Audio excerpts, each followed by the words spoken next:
Lecture du livre du prophète Isaïe. Ainsi parle le Seigneur. Au temps favorable, je t'ai exaucé. Au jour du salut, je t'ai secouru. Je t'ai façonné, établi, pour que tu sois l'alliance de mon peuple, pour relever le pays, restituer les héritages dévastés, et dire aux prisonniers, sortez. Aux captifs des ténèbres, montrez-vous. Au long des routes, ils pourront paître. Sur les hauteurs dénudées seront leurs pâturages. Ils n'auront ni faim ni soif. Le vent brûlant et le soleil ne les frapperont plus. Lui, plein de compassion, les guidera, les conduira vers les eaux vives. De toutes mes montagnes, je ferai un chemin, et ma route sera rehaussée. Les voici, ils viennent de loin, les uns du nord et du couchant, les autres des terres du sud. Cieux, criez de joie, terre, exulte, montagnes, éclatez en cris de joie, car le Seigneur console son peuple, de ses pauvres il a compassion. Jérusalem disait, le Seigneur m'a abandonné, mon Sauveur m'a oublié. Une femme peut-elle oublier son nourrisson, ne plus avoir de tendresse pour le fils de ses entrailles? Même si elle l'oubliait, moi, je ne t'oublierai pas.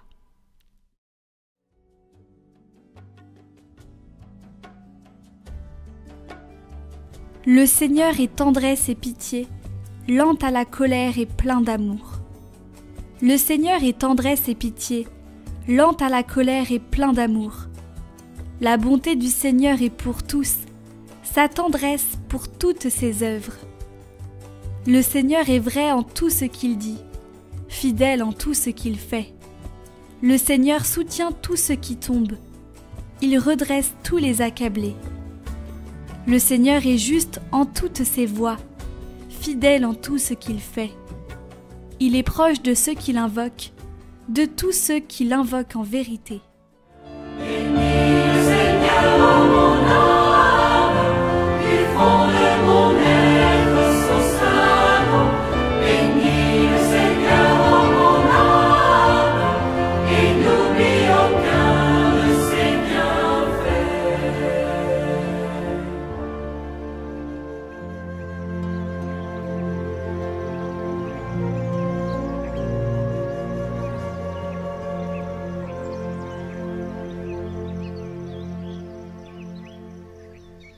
Évangile de Jésus-Christ selon saint Jean.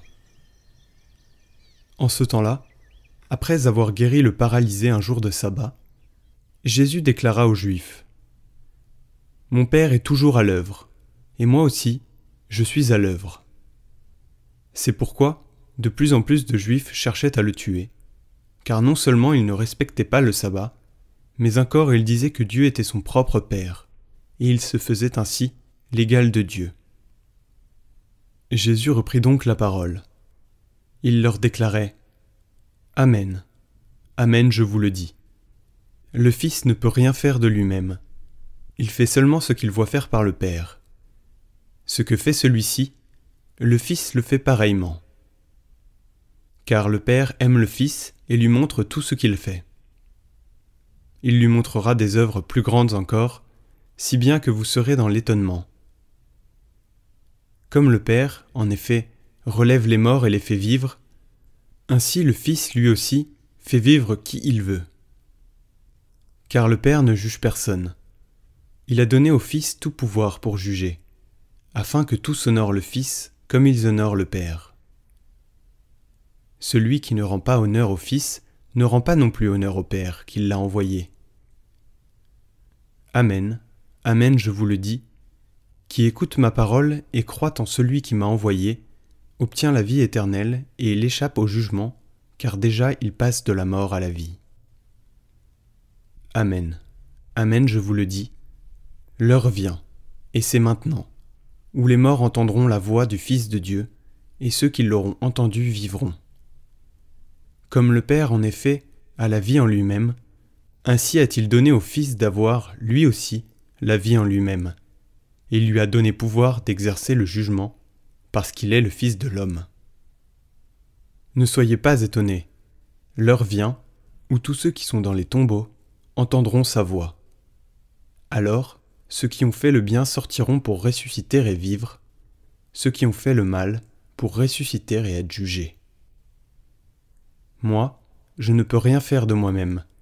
Je rends mon jugement d'après ce que j'entends, et mon jugement est juste, parce que je ne cherche pas à faire ma volonté, mais la volonté de celui qui m'a envoyé.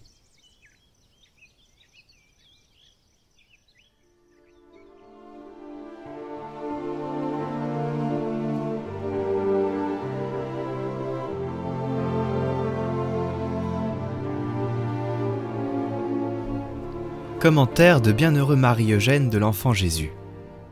L'obéissance est une vertu qui unit l'homme à Dieu en le soumettant à la volonté divine, manifestée par Dieu lui-même ou ses représentants. On a pu dire de cette vertu qu'elle est presque théologale. En fait, elle se rattache à la vertu de justice qui nous fait rendre à Dieu ce qui lui est dû. Dieu a des droits souverains sur nous, qui sommes ses créatures. La soumission à son bon vouloir et l'exécution en tous ses détails de la mission qu'il nous a confiée sont pour nous un devoir que nous impose sa souveraineté absolue. D'ailleurs, le plan à la réalisation duquel il nous demande de travailler est infiniment sage. Il doit procurer à la fois la gloire de Dieu et notre bonheur. Il n'y a rien que de hautement raisonnable, sage et saint en tout ce que Dieu exige de nous. Ce maître absolu n'exerce son pouvoir que pour notre bien et en respectant notre liberté. La sagesse des desseins de Dieu, aussi bien que son souverain pouvoir, fonde donc notre obéissance. C'est par l'obéissance que l'homme capte cette lumière, pratique qui nous indique la volonté de Dieu, et la fait entrer dans sa vie. L'obéissance marche toujours dans la lumière. Elle n'impose à l'intelligence la soumission qu'afin de lui faire dépasser ses lumières propres, qui ne peuvent être que limitées, pour la faire entrer dans la grande lumière de Dieu. Mystérieusement mais sûrement, elle indique à l'âme les sentiers que lui a tracés la sagesse et la conduit en ces régions que cette sagesse lui a fixées comme demeure d'éternité.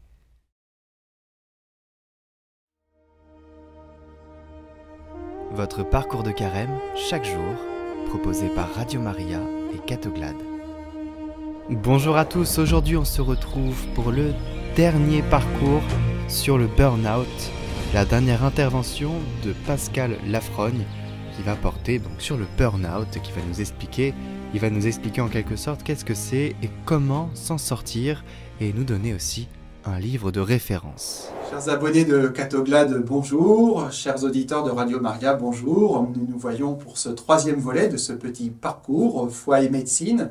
Comment découvrir que Jésus regarde nos problèmes de santé et il nous aime dans notre problème de santé. Et même si ce n'est pas évident tout de suite comme ça au premier coup d'œil, eh bien oui, nous avons vraiment à découvrir qu'il y a une lumière que nous propose Jésus dans cette situation singulière. Alors, après avoir vu le syndrome dépressif les 2 derniers jours, eh bien, je vous propose aujourd'hui de voir le syndrome du burn-out, le syndrome d'épuisement.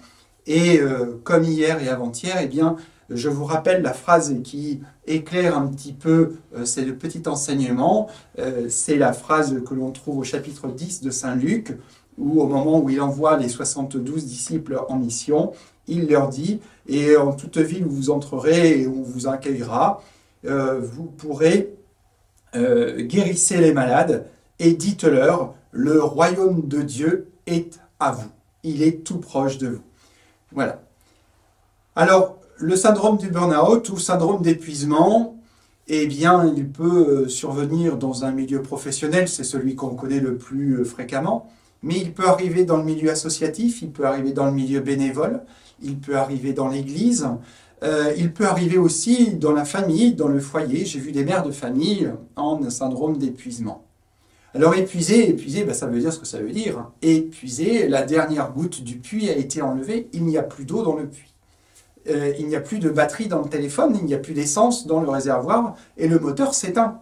Il n'y a plus rien. Et le plus fort, c'est que le patient, qu'est-ce qu'il veut? Eh bien, il veut remettre de l'essence, il veut recharger la batterie et il vient voir le docteur pour demander des vitamines. Et après, alors que le problème n'est pas de demander des vitamines pour ne plus être fatigué et pour rebondir et en faire encore plus, il est de comprendre pourquoi je suis dans cet état-là et de façon à cesser la source de mon mal-être. Alors cet épuisement se caractérise par des signes cliniques, c'est une maladie, il y a des signes cliniques. La fatigue est le signe principal de ce tableau. Il envahit toutes les facultés, facultés de concentration, de mémoire, de raisonnement. Le sommeil est atteint.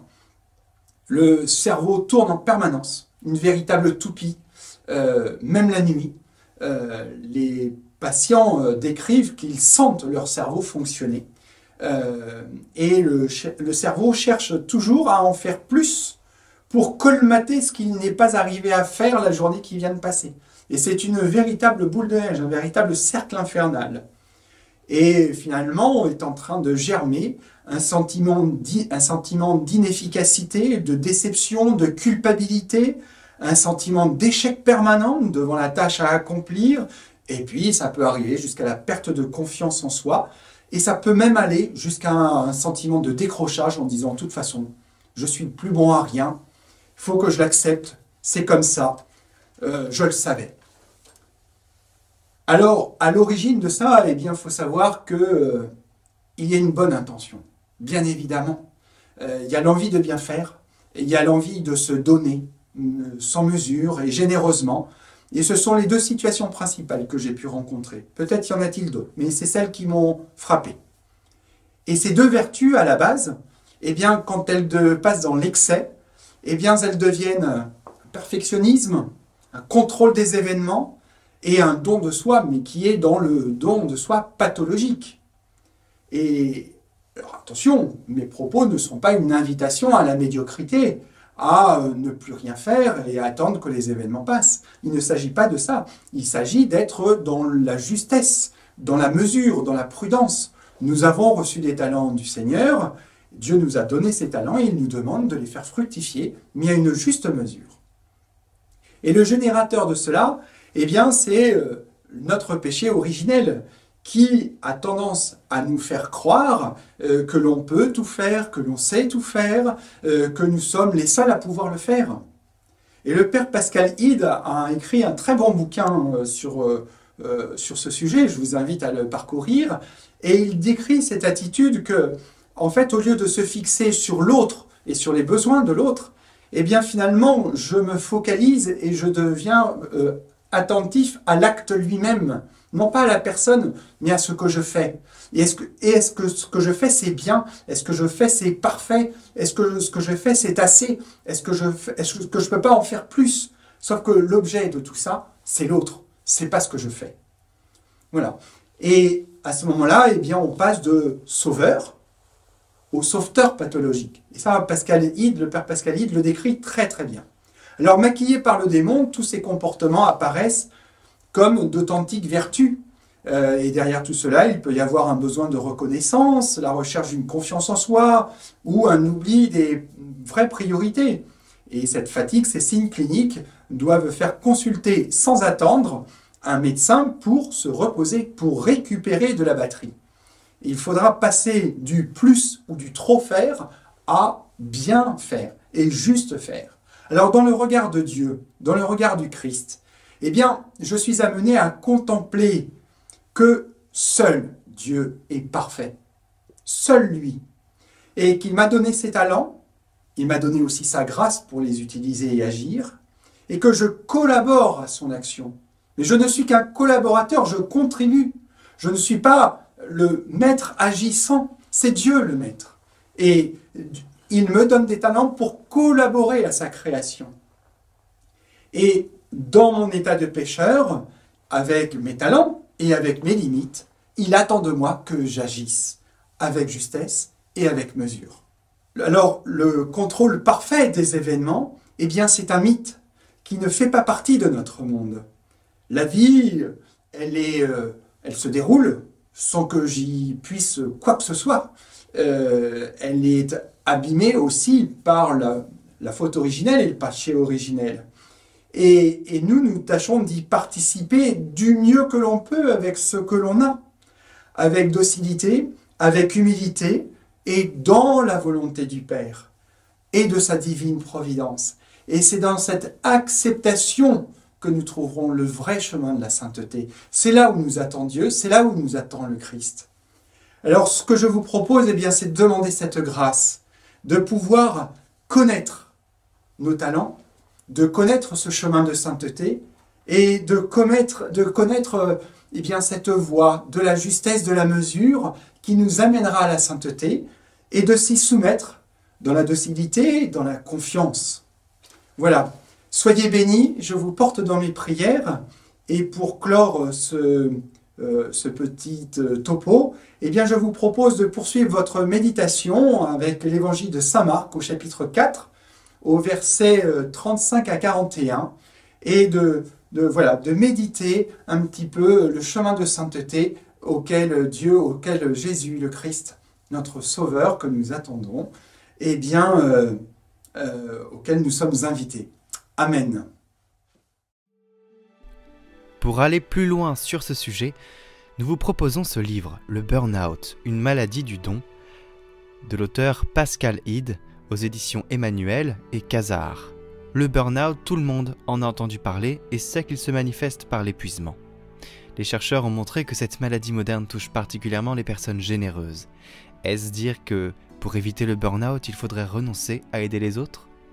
Eh bien, se fondant sur de nombreuses études et sur son expérience d'accomplissement, Pascal Hide donne d'abord des clés précises pour comprendre et reconnaître le burn-out. Il élabore ensuite une dynamique du don en 3 temps, recevoir, s'approprier, donner, et propose des moyens et des exercices concrets pour guérir de cette maladie du don qui nous guette tous. Et finalement, s'il s'agissait non pas de moins donner, mais de mieux donner. Le Burn-out de Pascal Hide aux éditions Emmanuel et Casar. D'autres livres vous seront proposés pour nourrir votre foi et pour aller plus loin sur ces sujets. Demain, nous nous retrouvons avec Guénaël Fouillard de l'association Filles de Roi pour le 8e parcours qui s'appelle « Femme, relève-toi ». La vocation de la femme, le péché originel, découvrez sa vocation et son identité. Et pour ceux qui ne seraient pas des femmes, intéressez-vous-y aussi parce qu'on a besoin de connaître son prochain pour vivre en harmonie, je dirais. Alors je vous donne rendez-vous demain. Bonjour à tous, je m'appelle Éléonore et suis la co-créatrice de Catoglade. Je me permets de prendre la parole devant vous aujourd'hui afin de vous remercier pour tous les messages et pour toutes les prières que vous nous avez adressées il y a déjà plus de 2 semaines suite à l'annonce du décès de mon frère Henri. Henri était atteint d'un ostéosarcome, c'est un cancer des os qui touche généralement les jeunes de 10 à 20 ans. Ce cancer est très agressif et la recherche contre l'ostéosarcome est bien moins avancée que contre d'autres types de cancers. C'est pourquoi, suite à son décès, nous avons décidé de monter une association que nous avons appelée Ensemble contre l'ostéosarcome. Son but est de récolter des fonds qui seront directement reversés à la recherche. Nous vous proposons donc aujourd'hui de participer à la cagnotte si vous le souhaitez et pour cela vous pouvez y accéder en cliquant sur le lien qui se trouve en description de la vidéo. Je terminerai ce message en vous remerciant encore une fois pour toutes vos prières et pour tous les gentils mots que nous avons reçus de votre part. Cela fait vraiment chaud au cœur de se sentir si soutenu par la communauté de Catoglade. Je vous souhaite une bonne journée et vous dis à bientôt.